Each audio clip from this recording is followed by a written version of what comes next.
Space travel. Is it a myth?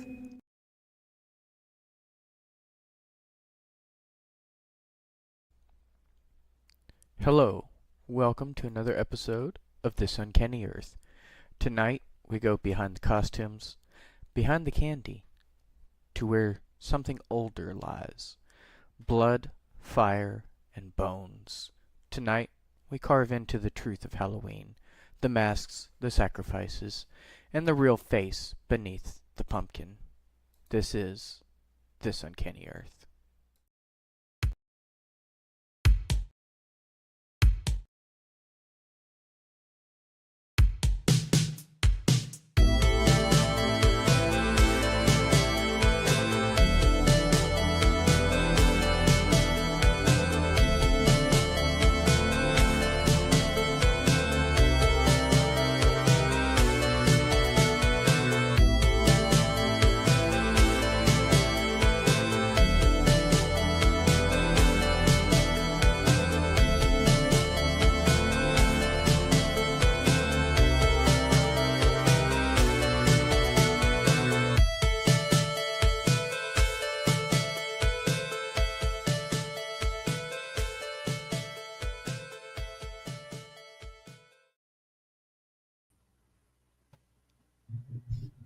Hello and welcome to a very late start to This Uncanny Earth. We had a little snafu. I don't know what's going on with that intro, but that intro, I click it, it goes off. I clicked it again, it went off again. The tapping is sensitive. It's a real sensitive interface. I don't know. I think they've tried to update it a little bit and they've made some tweaks to it, and it's a little bit too touchy. Okay, so we'll have to figure out a way to kind of fix that. Hopefully we can run that. Anyways, tonight is Steven's show, and he's going to be telling us about Halloween. So, Steven, before we get into that, any news, anything you got? We got a cat in somebody's lap. Okay. Yep. Any news, anything you guys got going on you want to say before we start the show? Cat ripped the curtains out on my wall, so probably don't get a cat if you value your sanity. They'll do that. They will destroy everything in your entire house, and they'll smile at you while they do it. Yep. And laugh in your face, meow in your face. Yep. So, but if there's nothing else, Steven, go ahead and take it away. All right. So, on Halloween, everyone gets the candy, the costumes, the pumpkins, but somewhere deep down, there's something more to the night of Halloween. Before the churches, before the skeleton props, what was it really? Why do we gather in the dark to celebrate fear? So, I wanted to start out by asking you guys, what's the first time Halloween ever scared you? Not entertained, but actually disturbed you. Let's go ahead and start off with Spider first. I'm not sure that I've ever had a moment like that. I was kind of a peculiar child, which I'm sure strikes no one as surprising. There were, my parents were always good about, despite being very religious at the time, they were very good about, you can dress up as whatever you want. I dressed up as a little devil one year when I was 5 or 4 or something like that. So again, surprising no one. But we didn't often go to haunted houses. We didn't go to the real spooky things, and we didn't do spooky things in my house. We did dress up in the candy and Halloween and stuff, the trick-or-treating, but we didn't watch the scary movies. We didn't even that, I don't remember which one it was called, Ernest Saves Halloween or whatever it was called. Whatever his Halloween movie was, we weren't allowed to watch that because it might have been too scary for us. So that's how my mom and dad were at the time. So we didn't get into that kind of thing. So Halloween as a holiday never came off as something menacing or something worrisome to me. I was very practical, and I just saw another opportunity to get a bunch of sugar. Yep. That's how it was for me. And what about you, Rob? Halloween and stuff like that was different for me too. I got to dress up in whatever I wanted, but like Spider, we never did the whole spooky movies and things like that. I never had to. It was a free candy day, to be quite fair. I dressed up once as Casper the Friendly Ghost, and I had with the plastic mask. I was probably like, I don't know, like maybe 4. I had gum in my mouth, and I fell asleep, and I woke up with it in my hair. Mm. So that was a real fun adventure for my folks. But That was terrifying. Halloween was just like a time of like costumes and candy. There wasn't really anything. We didn't have like big elaborate Halloween extravaganzas. And the people down the street from us, or down the street from my grandmother's, that's why I would trick or treat. They would always have Halloween parties, but they would have it during trick or treat.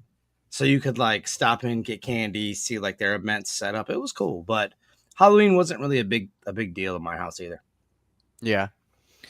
Well, for me, it was there's this movie called Haunted House on Haunted Hill. Not sure if anyone's ever seen that one or not specifically, but I remember watching that when I was fairly young, probably a little younger than I should have been watching that movie. And I remember it really terrified me. But it was also probably one of the things that started my early interest in horror, to be fair. And they had the scene where they turned the chair around and the person's face was carved out like a pumpkin. And I was like, ah! But, it's like little kids, they get scared of everything, Yeah. So, but historically, October 31st marked Samhain. I know it's Samhain, so a lot of people, myself included, often pronounce it Samhain, but Celtic is a little bit weird, and technically it's pronounced Samhain. It was the final harvest before winter in the Celtic lands. They believed the veil between worlds opened and the dead could cross over into our world. You either honored them or try to hide from them, and that is where our story begins tonight. So, why do we wear masks? First, I'm going to ask your opinion. Why do you guys think we dress up for Halloween? Who or what are we pretending to be or hiding from? Let's go ahead and let Rob go first this time. That's a tough one. I think some of it dates back to our ancestors who wore the masks, I would say, in reverence, maybe to the people that have passed on or to whatever spirits that they believed in. But then I also think, too, that if people just like to have fun. And what better way to dress up and act goofy than to, dress up and act goofy and wear cool masks. But I think a lot of it probably stems from some ancestor worship or some deep-seated spiritual beliefs. Yeah, I like that. It reminds me of like Dia de los Muertos, the Day of the Dead, in like Hispanic cultures. Yeah. Spider, what do you think? A lot of cultures believe the best way to defeat your fears or to defeat your enemies is to embody them or to become them in some fashion. We have tribes in certain parts of South America and places like that where they take it literally, and you have cannibalism and cannibalistic tribes, and they, you become your enemy and you absorb them so you don't have to be afraid of them anymore. I think in more, I don't want to necessarily say civilized, but the more modern countries, like in Europe and places like that, they would dress up again because it embodies something that you're afraid of, and it gives you a little bit more courage, thinking that, look at me, I'm so funny, I look like that werewolf that I thought was down in the woods last week. Ha ha ha! I don't have to be afraid of that because look how funny I look. Yep. and a lot of that was prevalent when some of our earliest records of festivals like this took place. Yeah. It's to really take on the aspect of something that's frightening and show that, it's not really that frightening because look how silly it is when you actually do it. Yeah. Nowadays, of course, it's mostly just a chance to be creative, to show off a different side of yourself, to be goofy without any sort of societal blowback, because you can't just go into work every day and be like, the meme says dress for the job you want, so I dressed up as Batman. Ha ha ha. And dress up as Batman. If you're working in an office every day, you're gonna get fired. But on Halloween, you can dress up like Batman, you can dress up like whoever you want, you can do, and everybody else, most people are doing the same thing. So it doesn't matter how goofy you look, because somebody else looks just as goofy as you do, if not goofier. Somebody's dressed up as a giant hot dog or something, And so it's another way to kind of bond with your community by everybody just throwing off the fact that you need to have some kind of decorum. You can all look ridiculous together. Yeah. And that's another fear that people have. People have a fear of looking ridiculous in front of other people. So it's kind of a similar line of thought buried in the subconscious. Yeah. And while you were speaking about dressing up in silly things and scary things as well, it actually made me think. I saw this YouTube skit a few weeks ago, and I'm not trying to get political or discuss any of this stuff too deeply, but I thought it was pretty funny because they were, sometimes costumes can go a little too far. Let's put it that way. And what they did is they were doing a comedy skit, so obviously they were trying to be funny, and they had dressed up as Jeffrey Epstein to win the scariest costume contest. And they were like, hey, I'm going to win the scariest costume contest. And everyone was like, no, dude, you can't do that. That's way too far. And he was like, but what's scarier than Jeffrey Epstein? But so, I thought that was kind of funny. But anyways, I wanted to bring that up because I thought that was funny. So the real lore behind Samhain, though, is in the ancient Celtic festival, people wore animal hides and skull masks to disguise themselves from wandering spirits. The belief was simple. If the dead returned to claim souls, you had to blend in, disappear into the chaos of the spirit world, or be dragged into it. Even now, our monsters, such as Ghostface, Michael Myers, Leatherface, Freddy Krueger, his face is the mask, but, all the rest of them, they all wear masks. The fear is primal, not just who's behind the mask, but whether anything human is behind it at all. So, is it possible to wear masks, that we wear masks because we're afraid of being seen by what's out there? Or are we trying to hide who we truly are? Real quick, what do you guys think about that real quick? Rob?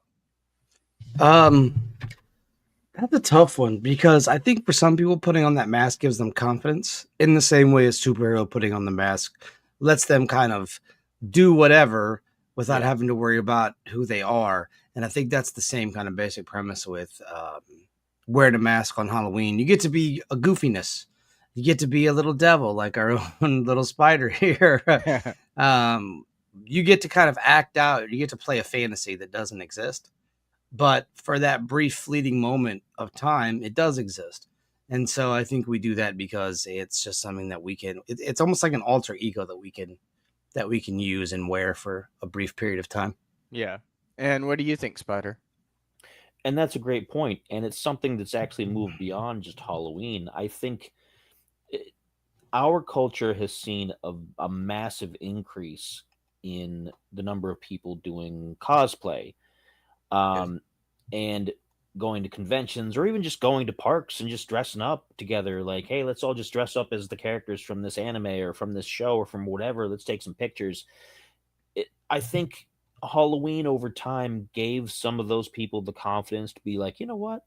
Why can't I just do this all the time? Why can't I pretend to be something more than I am or something other than I am just for a day or so, just for more than just one holiday.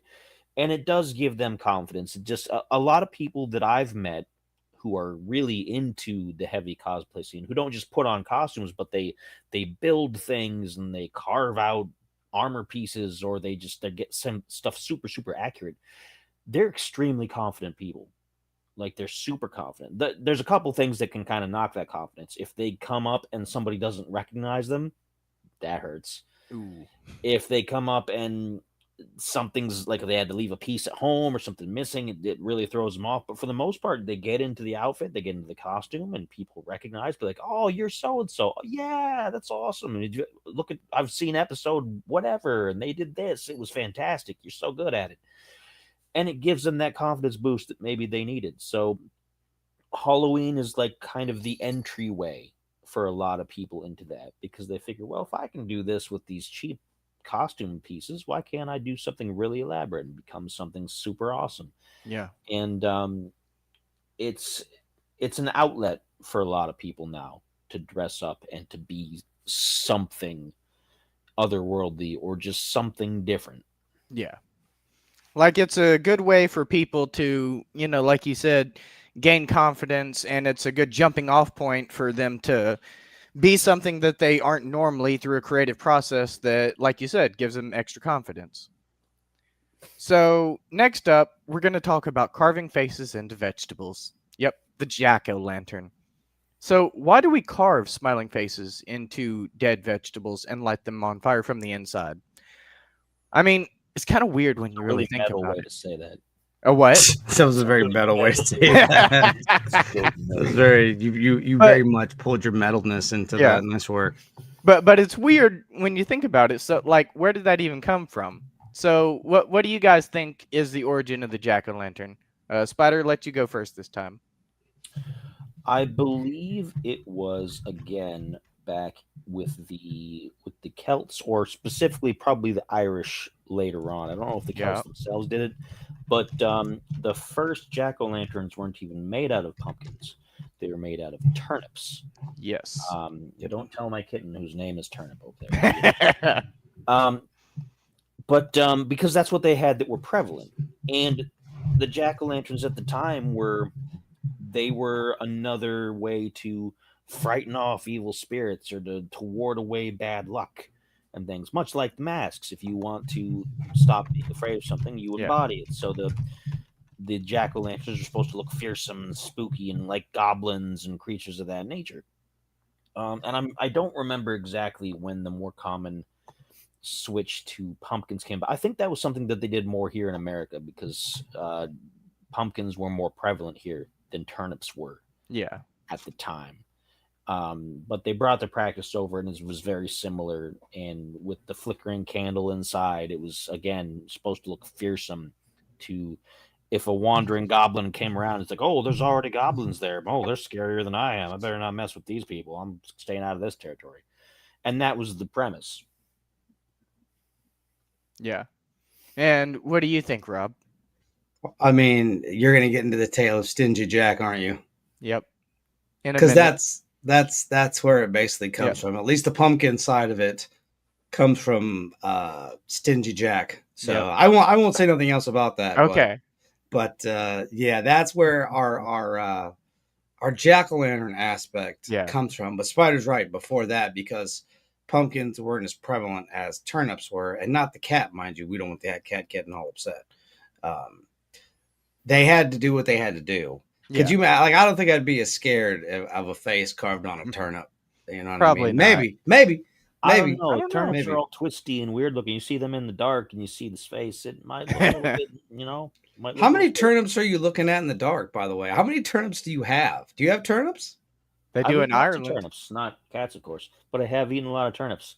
I eat them yearly. Of course you have. Of course you've eaten a lot of turnips. Yeah, he bought them from Joan for Burns Night, which is an entirely different holiday. But you know, you have turnips and mashed potatoes with your. Sorry, with your hobbies. I don't think I've ever had a turnip in my entire life.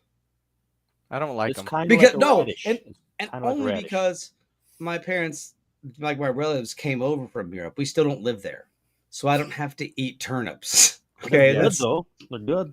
I'm not saying they aren't. They're but good.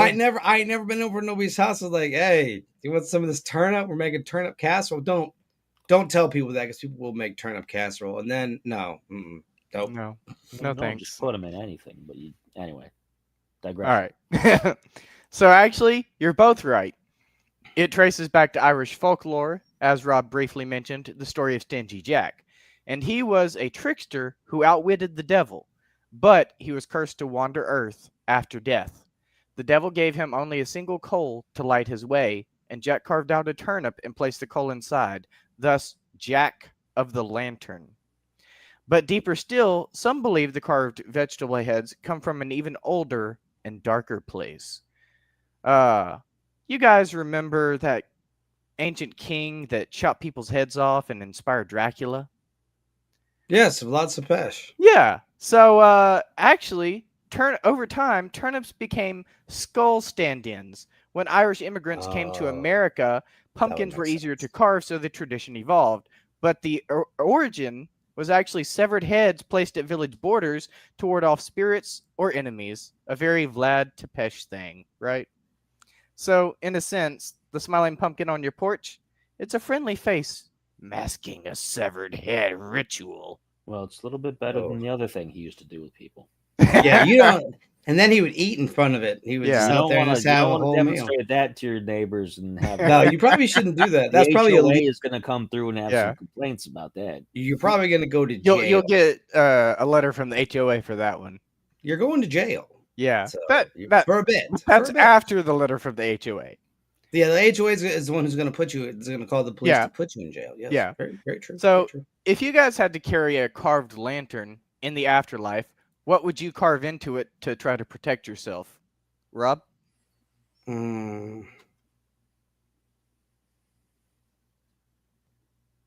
Probably any holy symbol. Okay. Anything in particular? No, nothing I could think of. Because you could say a cross, or you could say, this, that, and the third. But it'd be something holy, so that I could just be like, no, I'm good. Leave me alone. And what about you, Spider? It's a great question, because I can be really sadistic. Please, not again, Turnip Man. Not again. But it would be something primal, probably. It would be something that any spirit could recognize and just be like... I'm not going to say what I was thinking, because it's inappropriate.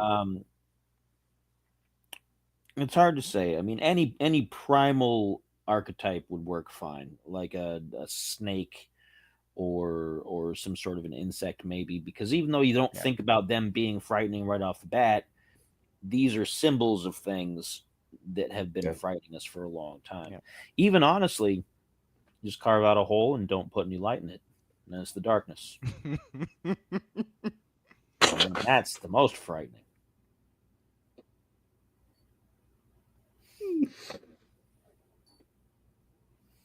That will bring you the most joy. So, if I had to carve, sigils or something on a lantern, for me personally, I think I would carve the infinity symbol, the number 0, and the Eye of Ra. Because the Eye of Ra is like, the all-seeing eye, so I can see further ahead into the distance, symbolically, of course, And the 0, because I believe the 0 is, essentially like God. It is representative of the source where all life comes from, and nothing would exist without going from 0 first. I don't care what the college math teacher says. Don't get him started. And then infinity is, of course, unlimited power, unlimited potential. So I think those 3 things together would be fairly powerful. Fair enough. Yeah. So now we're going to get into the origins of bonfires and blood rites. So here's a darker thought. What if Halloween wasn't just about spirits, but sacrifice? The end of harvest, winter coming, starvation on the horizon. Would you offer blood for safety?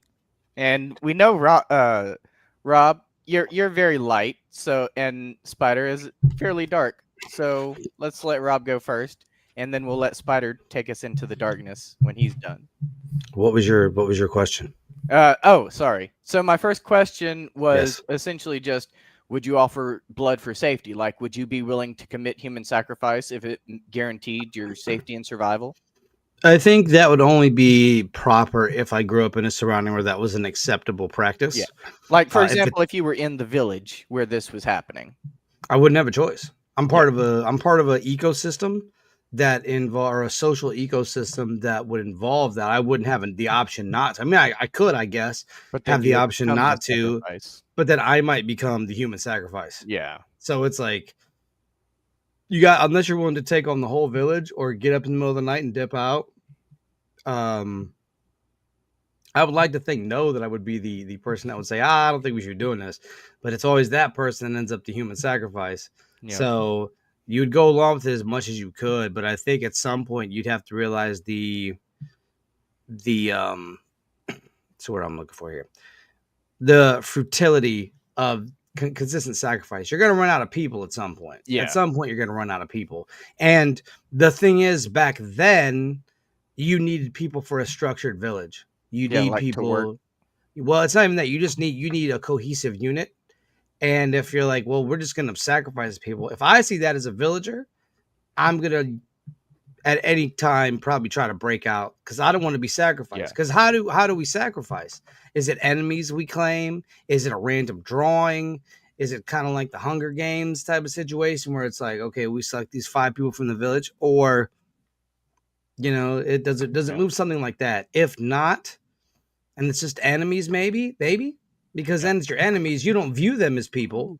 If you have enemies like that, you're not viewing them as fellow human beings. You're viewing them as enemies. So anything you do to them is going to look justified to you and the people that are in the village with you. You actually brought up a good point by mentioning the Hunger Games, because that kind of reminds me of like the ancient Colosseums in Rome. We never really thought about it that way, but if you think about it, that was kind of like a form of human sacrifice to entertain the king. Yeah. But all that comes with a price.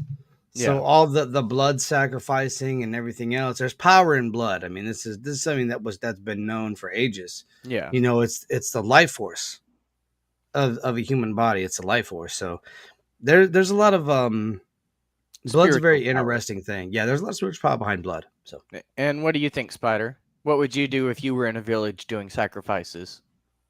Generally, if you're in a small village and you have a small population, then you would, as Rob mentioned, you wouldn't be using people from your village.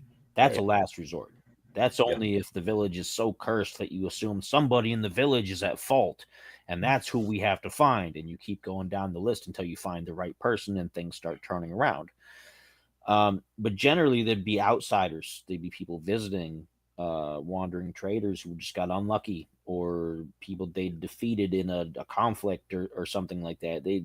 Smaller populations would not generally risk doing that kind of activity among themselves. Now, that being said, several tens of years, hundreds of years later, even, you would get to places like Salem, where they would just be madness. They'd be like, oh, the witch madness. And they would just, anybody in the village that they didn't like ended up becoming a target. And they quickly found out things of that nature, that the more people we're getting rid of, we're kind of running low on people. We need somebody to work the fields. We need somebody to watch the store. We just hung the shopkeeper last week. Now we need a new shopkeeper. Now what are we going to do? So generally that kind of fell by the wayside in that. But if you were in a larger city, like let's say you were in Babylon or something like that, where you did have evidence of human sacrifice, and some of those other places, you might not know the people on the other side of the city, so you might not care. Just be like, oh, obviously they were a bad person. They're getting sacrificed today. Sucks to be that guy. Mm-hmm. So, and it does come down to the society you were raised in. We like to think that because we're enlightened and we're so smart and we're so moral and everything, that I would never do that, of course, because me right today, if you come up to me on my couch, come in my door and say, hey, we're sacrificing Jim next door, you in? I'd be like, no, that's a horrible idea. Why would you do that? Get out of my house. But if we're all raised from childhood being like, okay, it's sacrifice time, we got to pick somebody, Jim's the guy to go. Oh, okay, I'll bring the kids over, we'll watch. I mean, I make it sound we used to do it in the Dark Ages, but that's how things worked. Yeah. And you didn't think much of it because it was an entirely different, and we have a hard time getting into that mindset sometimes. We have a difficult time, but at the same time, it's not that hard because people still like to watch those videos of car crashes and right on the verge. World Star Hip Hop, people beating the crap out of each other all the time. Oh yeah, screw that guy. Ha ha ha. That's Jerry. World Star. That human nature streak of just not really caring about your fellow man is still kind of in there, unfortunately, as much as we try to pretend it's not. And so I can't say for sure. As I am, as an enlightened person right now on my couch, I can say, sure, I'm not going to do it. Yeah. But in the moment, at the time, in a different mindset, I can't speak for myself in that way. Yeah. Same. Hopefully we wouldn't, but sorry, Jim, you got to go. But you need crops this year, and you're looking like you're the crop guy, Jim. So time to go. Yeah. Because I remember from what I've heard, a lot of it was religious, and they believed that the gods would, punish them if they didn't give the sacrifice. But then There here's the fun was part. there was bad harvest. When they had that bad harvest after the sacrifice, Yep. They said there they was- needed to do more sacrifice, yes. So they weren't smart enough to realize maybe that's not how right? Yeah. the weather works. They're like, you know what? We need to amp this sacrifice thing up all the way. Hey, Yeah. does Get Jim have a Jim sister. He's and got a brother over there. He's Yeah. got Lola over here. Come get on. Jim and Tony. Tony's his cousin. We'll Yeah. get them both. We don't like them anyways. We can 86 them.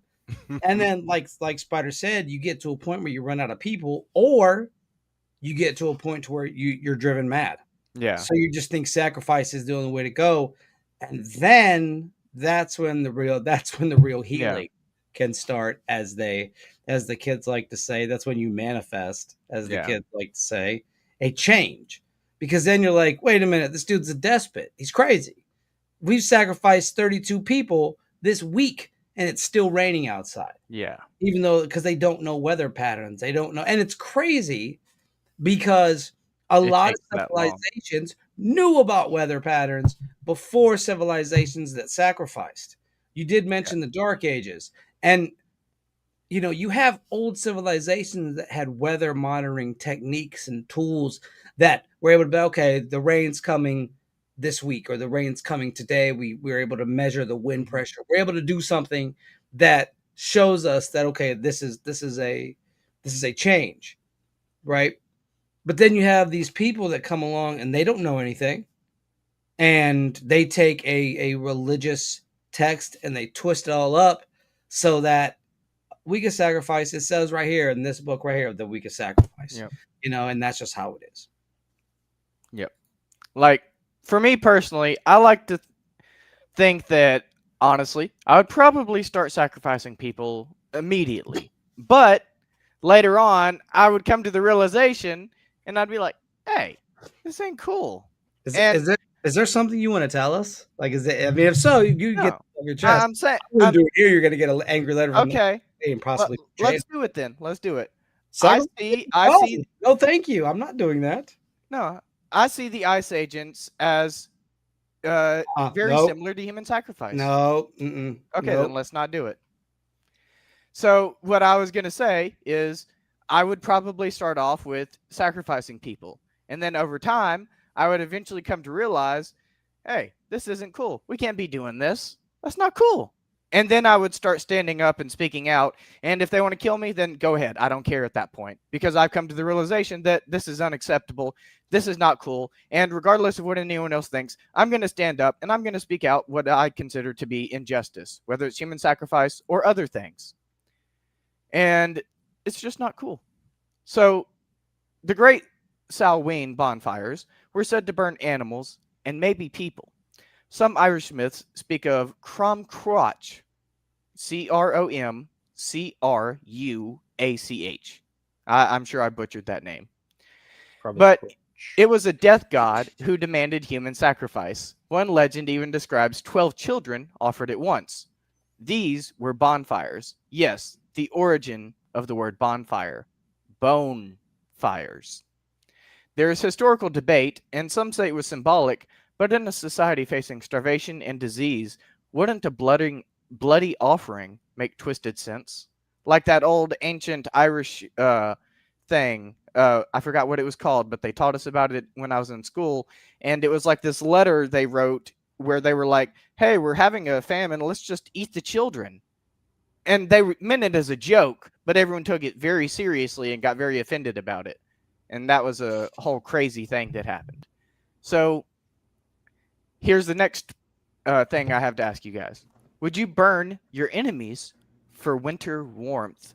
And would you sacrifice a stranger to save your family? Rob, let you go first. In a heartbeat.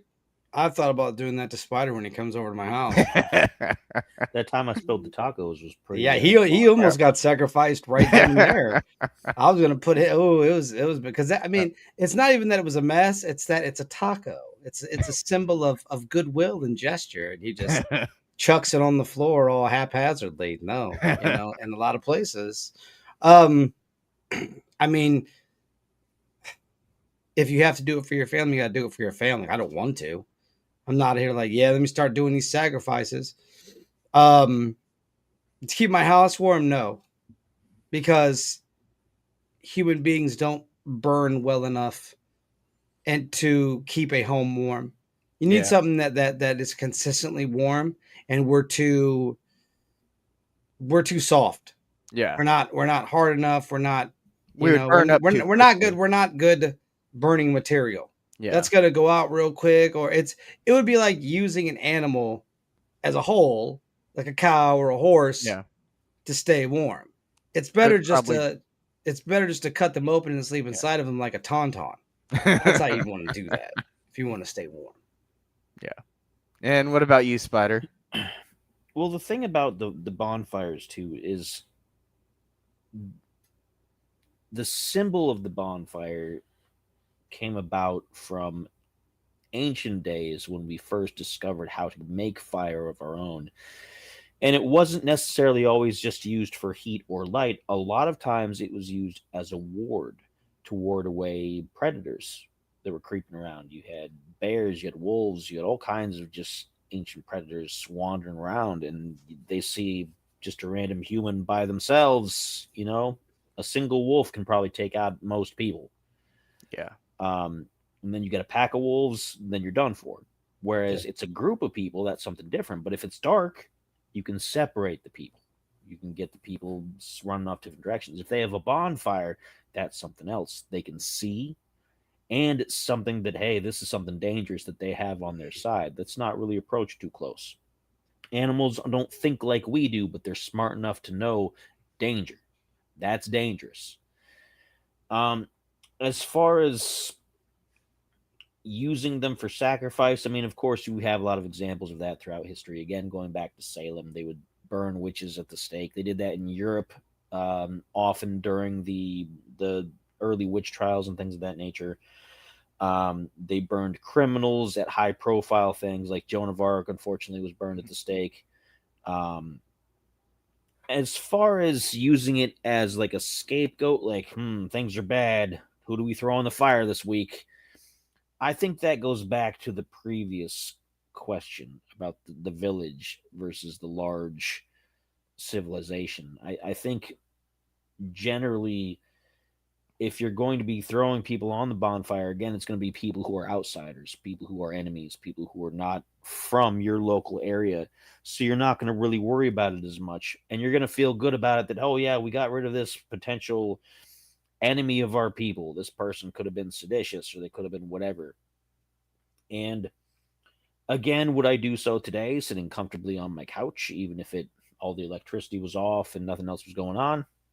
No, probably not. You know, just because the whole everything's collapsed, I'm not just going to go out finding people to throw on a bonfire. Because nowadays it's less sacrifice and more trying to hide a body, you know? Yeah. And so if you're at a point where things are apocalyptic, you don't really need to hide the body. Yeah. You do need to get rid of it, clean up after yourself. If somebody attacks you, you got to get rid of them, and then you got to find a way to get rid of it so it doesn't attract disease. So it's hygienic at that point. But Seems is like a lot of that people can find it. sacrificing for your family? Maybe. You could see it as that. Is that the sort of instance that I would use it for? Probably, if that kind of thing happened. But just in general spiritual sense, no, not really. And again, at the time, maybe if I'm part of this far-off village a few hundred years ago, I might think differently. But again, from an enlightened point of view, it only makes sense if you're going to do it for hygiene. All right. Agreed. Yeah. So now we're going to move on to trick-or-treating. So where do you guys think trick-or-treating came from? Like, how did we get from all this, human sacrifice and cult rituals to going door to door demanding costumes and demanding candy while wearing costumes? Rob, what do you think? I used to know this, but I'm drawing a blank on it now, but that's right.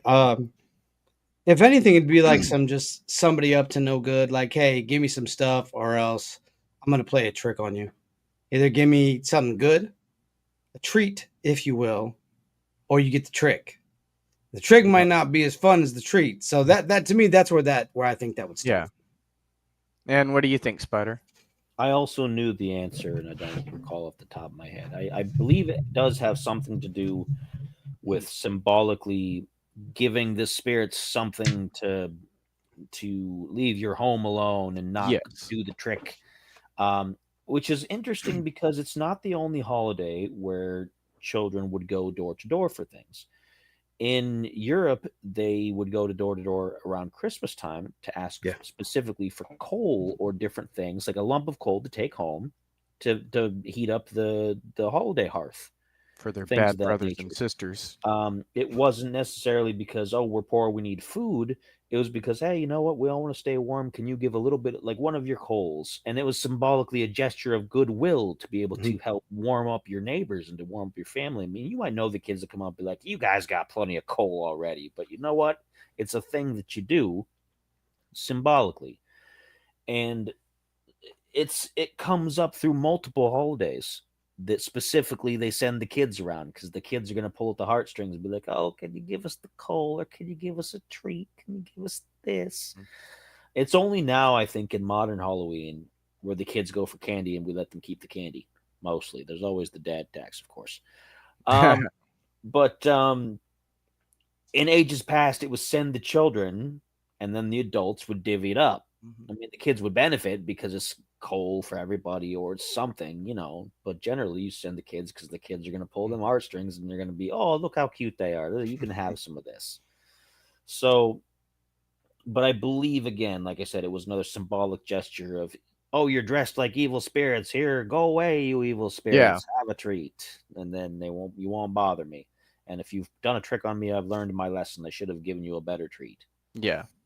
So it was kind of actually a mixture of both of those things. Long ago, beggars in Europe would go door to door offering to say prayers for dead relatives in exchange for something called soul cakes, which were small pastries. It was a spiritual transaction. Pray for the dead, receive a blessing. Later, kids began dressing as spirits or demons and threatening mischief if not given a treat, like Rob said. A blend of pagan mischief and Catholic bargaining. That's where the trick or treat begins. Offer tribute or suffer consequences. It's not a game. It's a ritual exchange. You give to the dead so they won't take from you. If you were a spirit and someone left a Kit Kat on your grave, would you spare them, Rob? Yeah, definitely. You're getting spared. Yeah. Getting one free spare for the Kit Kat. Thank you. Yeah, one spare for the Kit Kat. One spare for the Kit Kat. What about you, Spider? They gotta leave me alcohol. For life? I'm like one of those Loa from New Orleans. They gotta leave me alcohol. Yeah. You gotta leave me a shot. If you don't leave me a shot, I'm gonna be mad. But you don't have to leave them a shot. Just leave them food. Go get your parents. Have them give you the bottle. Make sure you don't taste it yourself. Just pour it out. Pour it out for your homie over here in the gravestone, because I'm gonna pour one out for the homie. All right, so now we're getting into the interesting stuff. This is the highly intelligent part of the episode right here. So, why do you think we enjoy Halloween so much? Why is being scared fun? Is it nostalgia or something deeper? So let's go ahead and let you guys dig in on this first. Rob, what do you think? I think it's a primordial thing. I think there's just something in us that likes that little bit of living on the fear edge, but not having to fully partake in it. Like, we're not actually getting scared, but it's that brief, like, and some people that's some people's drug medicine in a way, or drug. They just that's something they enjoy. They like getting scared. That's why people like scary movies and people like scary things, because they enjoy that. Haunted houses, they like getting jumped out and scared. That's their thing. Yeah. It keeps us on our toes. So I think we kind of revel in that, to be honest. Yeah. But for the most part, I think it's a little bit of both. I think it's primordial and it's also just something we enjoy. And what do you think, Spider? It's definitely an adrenaline spike. It's the satisfaction of knowing that something was after you and could have just murdered the crap out of you. Yep.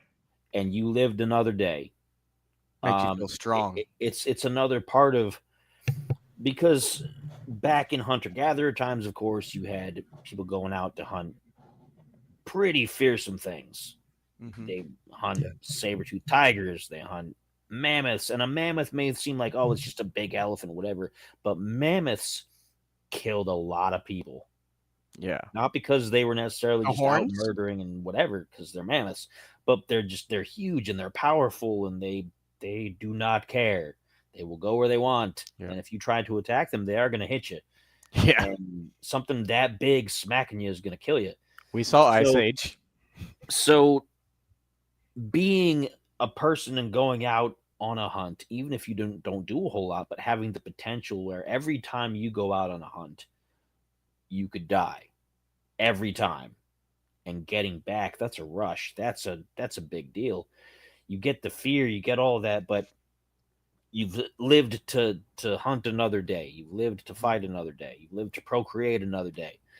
And that carries forward. We still have that piece in the back of our brain that's like, I don't want to be scared, but I kind of want to be scared.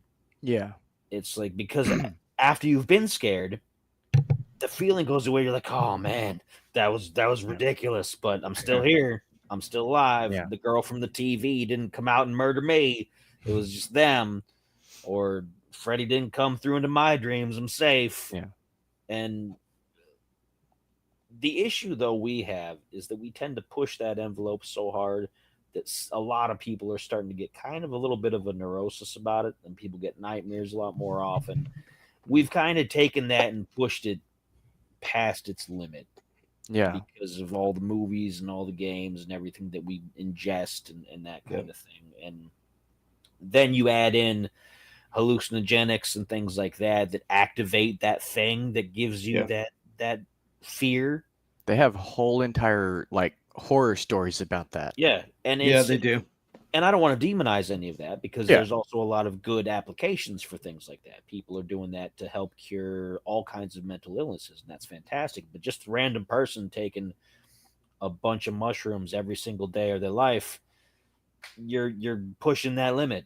You're messing Yeah. some things up, and it's the same thing with some of the entertainment we bring in. So being afraid is an important part of being human, because it forces you to recover from that fear. Yeah. But being afraid all the time is definitely danger to your Psyche. consciousness. Well, it's dangerous to all your systems, your nervous system, your endocrine system, all of them. Like, it's not good. Yeah. It's not good to be in a constant state of fear. It You gotta be careful not to dull yourself too. messes with your mental state very badly. So I've always been a big fan of horror movies and fear and all this stuff. And I've always associated it as, like the human primal ancestral memory type stuff, where it's like, why do we have a fear of the dark, for example? Because there used to be something terrifying in the dark when we were, like in ancient times and stuff, and that has carried through to modern times. And it turns out that the whole entire thing is, you guys have heard of Carl Jung, right? The psychologist? Yes. He spoke of something he called the collective unconscious, symbols, fears, and memories passed down through culture and blood, essentially the Akashic records. Maybe Halloween isn't about fun at all. Maybe it's actually ancestral memory, a reenactment of ancient fear coded into our very DNA. Or maybe it's a simulation ritual, a safety valve. We vent the fear out, feed the archetypes, honor the dead, and reboot the system. We dress as monsters so that the real ones won't come knocking. So, do you guys think that Halloween might be a forgotten ritual trying to remember itself?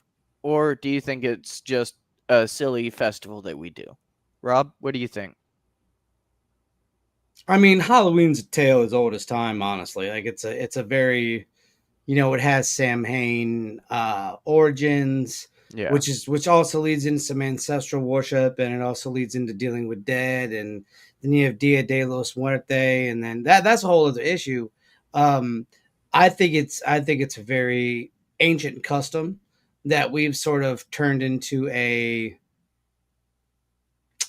more kid friendly custom. Like, that's what we've turned it into, like Halloween candy. You know, I just handed out candy to the trick or treaters this year. I do it every year. You know,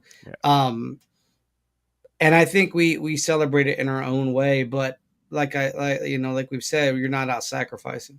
You're not out doing the blood rituals. Maybe some people are dancing around the fire. I know that's a thing with certain covens and witches, and they do those sort of things on Halloween night. But I think for the most part, it's a very much a more corporate holiday. Yeah, because it's a lot of buying candy. Yeah. Yep. And what do you think, Spider?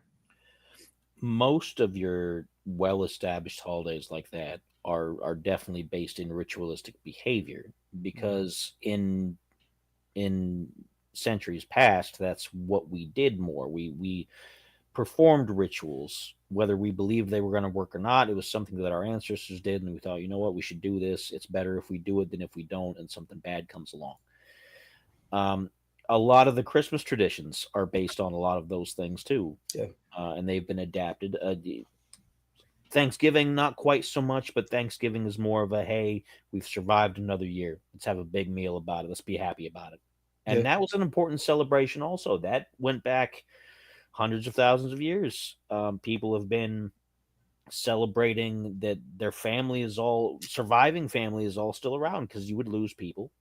And then you would basically be like, hey, you know what? All of us that are left, I'm happy we're all here. Let's all eat a huge meal and be happy about it. And that's carried forward. And so it's not really out of the question that some people will still kind of hold older traditions for this kind of thing. Some people see Halloween as a very serious thing. They don't do trick-or-treating and don't do this. They might dress up things around the interior of their house to ward off the spirits and things. There are still plenty of people that believe in that kind of thing, and I'm not here to tell them that they're wrong. I don't celebrate holidays myself, so then you have to wonder, if I'm not celebrating the rituals and performing the various things, am I causing harm to myself, or am I just a more enlightened individual? Who's to say? Maybe all the terrible, crappy things that happen with my furnace breaking down or my whatever going wrong, maybe that's because I didn't celebrate Halloween for the last 15 years, you know, objectively. But again, they're all based in some form of ritual, most of them, not like Abraham Lincoln's birthday or something. I don't think people are going to ritualize that. All right, I'll find a way to do that for you. But regardless, like Easter, even it's based on a lot of things that have been adapted to modern ideas. So Halloween, I feel like even if I don't celebrate it personally, I think it's an important holiday to have for kids or even for grown-ups. I mean, you know, even Christmas, I don't get into it, but at the same time, I'm not going to say, let's get rid of it. Let's be done with it. We'd have to fight. We'd have to fight a little bit. We'd have to fight. Smidge. Some people could tone it down just a bit. But I don't know who you're talking to. Hey, dude. Not I'm who you're never talking going to say, hey, you got to give that up because it's full of crap. It's not. Just because it's not, to me, it's important. And I think it is important historically, if anything. Yeah. Because without it, some events in our history might not have happened, and we might not feel the way we are. And it brings out the best in some people, and it brings out the worst in some people. Yeah. But it just brings out something in people, which is very important for a society. Yeah. And I've always personally liked, you know, as a kid, I appreciated the free candy, of course. And then as an adult, I appreciate the free candy, of course. And I'm just like, but see, also as an adult, now that I am an adult, I don't even really get excited about Halloween anymore. I didn't even hardly celebrate this year. I just worked all night, and then I came home and went to bed. And I was like, because I'm like, you know, I feel like I'm getting too old for Halloween now. Not that I dislike it or anything. I always feel like I'm too busy, you know? And it's just, why do I need to go out and, you know, try to get candy from all these random strangers when I could, even if I did have kids, you know, like even if I had kids and I wanted to get my, you know, candy for my kids or whatever, why do I need to go out and take the kids trick-or-treating to all these other, neighbors' houses when I could just go to the store and get 10 times more candy for, practically free? Well, I get it because, the kids need to go out and have their fun and, the ritual stuff. But I don't know. It just feels a little different these days. So what started off as blood on the soil actually ended up becoming candy in a bucket. But the fear remains, the masks remain, and the dead, they're still watching. So what are we supposed to do about that? Do we continue, having Halloween and going and doing the ritual? Or do we let the fear of the dead being out there stop people from having fun? Like when that clown dressed up a few years ago and caused all that mayhem, So we got to think about that. Like, is it worth it to, protect our safety if it ruins the ritual and fun? Or is the ritual and fun more important than our safety? Or does it even matter one way or the other? Because I'm personally of the opinion that we should just go out and, have fun and not let these bad people stop us from enjoying our lives. What do you guys think, Rob? I mean, people are going to celebrate it regardless. Yeah.